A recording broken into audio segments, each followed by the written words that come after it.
नमस्कार दोस्तों, waveguide lecture series में आप सबका बहुत स्वागत है। इस वीडियो से जस्ट पहले हमने रेक्टेंगुलर वेवगाइड की कट ऑफ फ्रीक्वेंसी का एक्सप्रेशन डिराइव किया था। इस वीडियो में हम रेक्टेंगुलर वेवगाइड की जो कट ऑफ वेवलेंथ है उसके बारे में डिस्कस करना चाहते हैं। तो जो रेक्टेंगुलर वेवगाइड है ये कुछ ऐसी दिखती है। ए आपकी बड़ी डायमेंशन है, बी आपकी छोटी डायमेंशन है और जेड एक्सिस के अलोंग इस वेवगाइड की लेंथ है। तो जो एक्सप्रेशन था वो हमने इस तरीके से डिराइव कर लिया था। ये हमारा एक्सप्रेशन है कट ऑफ फ्रीक्वेंसी का। अब इंटेंशन है कि हमारा कट ऑफ वेवलेंथ हमें मिल जाए। तो कट ऑफ वेवलेंथ से पहले मैं आपको बता दूं कि 1/√μ इंटू ई, इसको हम कई बार वेलोसिटी या फेज वेलोसिटी भी बोल देते हैं। ठीक है, तो ये आ गया हमारा 1/√μ इंटू ई। इसको आप फेज वेलोसिटी या नॉर्मल वेलोसिटी भी मान सकते हो। अभी आप नॉर्मल वेलोसिटी मान के चलो, ठीक है। अब देखो, हमें पता है कि जो हमारी फ्रीक्वेंसी का रिलेशन है वो वेलोसिटी अपॉन वेवलेंथ होता है। तो अगर मैं वेवलेंथ निकालना चाहूँ तो क्या होगा, वेलोसिटी अपॉन फ्रीक्वेंसी, राइट। लेकिन अगर मैं कट ऑफ वेवलेंथ निकालना चाहूँ जिसको लैम्डा सी से रिप्रेजेंट करते हैं तो वो क्या होगा, velocity upon f c, right.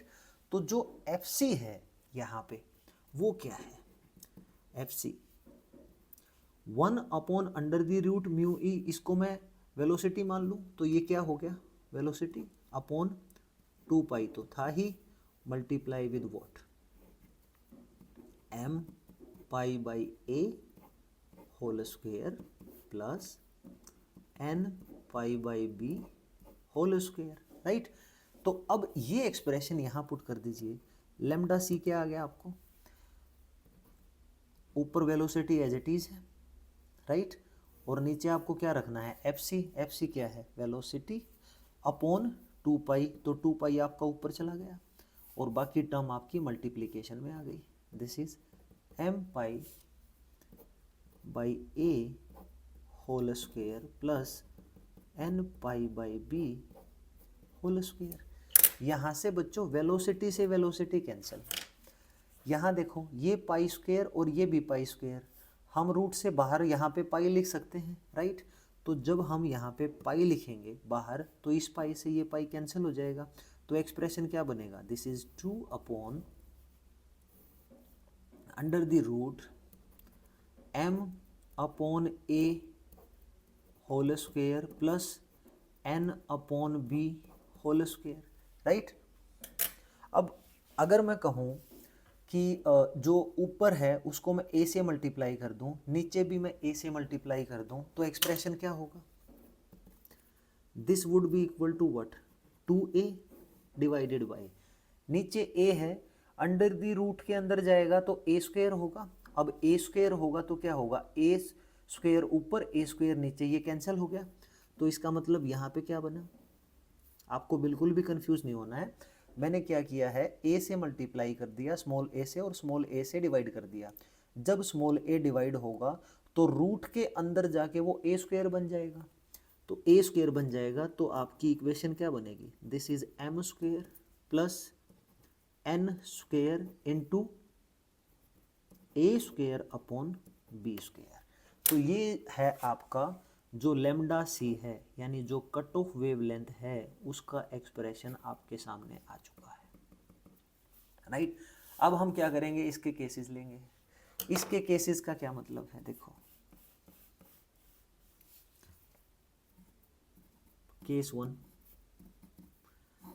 One ये कहता है कि अगर जो हमने सोर्स अप्लाई किया उस सोर्स की वेवलेंथ इस कट ऑफ वेवलेंथ से बड़ी हो तो क्या होगा, देखो if lambda is greater than lambda C, इसको मैं इन टर्म्स ऑफ फ्रीक्वेंसी कैसे इंटरप्रेट करूं, ये सीन बनेगा when the source signal frequency is less than cut off frequency of wavelength. ऐसा कब पॉसिबल होगा, जब आपका बीटा डैश क्या हो, प्योर इमेजिनरी हो, प्योर इमेजिनरी हो, ठीक है। इससे जस्ट पहले मैंने बताया था कि प्योर इमेजिनरी कैसे होगा, बीटा डैश का ये रिलेशन था, राइट। और अगर आपका जो लेमडा है लेमडा सी से बड़ा हो जाए, या जो आपकी फ्रीक्वेंसी है सोर्स की फ्रीक्वेंसी कट ऑफ फ्रीक्वेंसी से छोटी हो, तो उस केस में ये जो एच स्क्वेयर वाली टर्म है ये बड़ी हो जाएगी, omega square mu E terms छोटी हो जाएगी, ओवरऑल इनका सब्ट्रैक्शन एक नेगेटिव वैल्यू देगा, और नेगेटिव वैल्यू का रूट बच्चों हमेशा इमेजिनरी होगा, that is beta dash must be imaginary. तो ये हमारा ऐसा होगा। अगर बीटा डैश इमेजिनरी है तो आप बताइए कि जो वेव गाइड है उसमें से ईएम वेव्स ट्रेवल करेंगी, बिल्कुल नहीं। तो इसका मतलब क्या होगा, नो प्रोपगेशन,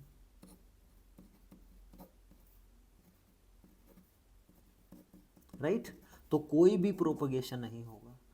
सेकंड केस अगर हम डिस्कस करना चाहें तो वो क्या होगा, सेकंड केस का मतलब है कि अगर आपकी जो वेवलेंथ है, जो भी सोर्स आपने वेवगाइड से कनेक्ट किया, उस सोर्स की वेवलेंथ इस वेवगाइड के स्टैंडर्ड कट ऑफ वेवलेंथ के अगर बराबर हो जाए, तो उस केस में आपका जो बीटा है, या इसको फ्रीक्वेंसी में लिखना चाहें when f is equal to f c, तो उस केस में जो आपका बीटा डैश है वो क्या होगा, जीरो।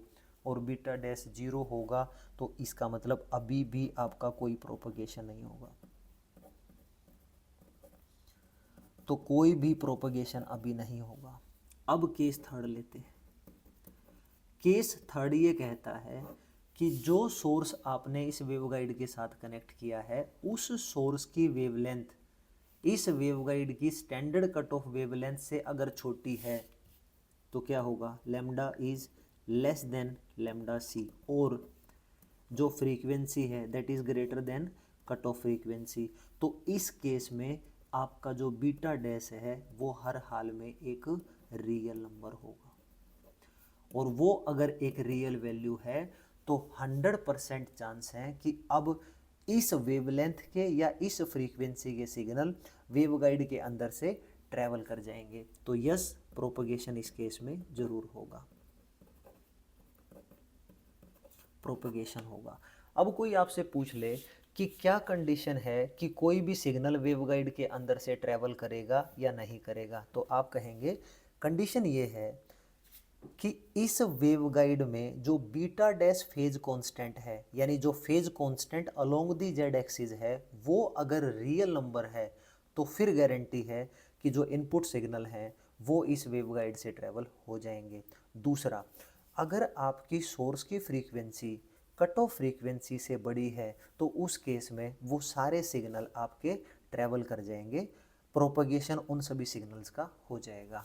तो यहाँ पे इस वीडियो में कट ऑफ वेवलेंथ के बारे में एक एक्सप्रेशन डिराइव किया है और 3 अलग अलग केसेस आपके सामने सॉल्व किए हैं। तो एग्ज़ाम में इसका डेरिवेशन शायद ही पूछा जाए, बट इन सब पैरामीटर्स पे बहुत ज़्यादा न्यूमेरिकल पूछे जाते हैं, जो हम अगले कुछ वीडियोस में आपके सामने सोल्व करके दिखाएंगे। This is the end of the video. Thank you so much for watching this video.